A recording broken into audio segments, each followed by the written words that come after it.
Hey there, folks. Welcome back to our channel, where we break down tech and banking hacks to make your life easier. Today, we're diving into how to block SBI ATM card by Yono 2025. If you've ever misplaced your ATM card or suspect it might be compromised, blocking it quickly is essential to safeguard your hard-earned money. The Yono app from SBI is a super convenient tool for this, and I'll walk you through the entire process step by step. Let's get started. First things first, make sure you have the Yono app installed on your smartphone. If you don't, head to your app store, download it, and log in with your SBI internet banking credentials.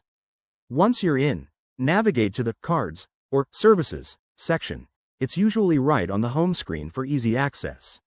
Next, select your SBI ATM card from the list of linked cards. You'll see options like View Details or Manage Card. Tap on that and look for the Block Card or Report Lost feature. This is where things get straightforward. Click on it, and the app will prompt you to confirm your identity, often with an OTP sent to your registered mobile number. After entering the OTP, you'll be asked to provide a reason for blocking the card, such as lost or stolen. Choose the appropriate one, double-check the details, and hit Confirm. Voila! Your card is now blocked, and you'll get a confirmation message on your screen and via SMS.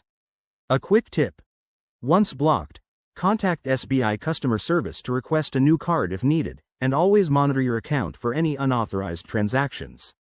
Remember, this process might vary slightly based on app updates in 2025, so keep your Yono app updated for the smoothest experience.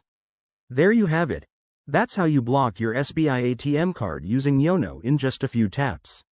It's fast, secure, and empowers you to take control of your banking. If this tutorial helped you, smash that like button, subscribe for more guides, and drop a comment below if you have questions. Thanks for watching, and stay safe out there. See you in the next video.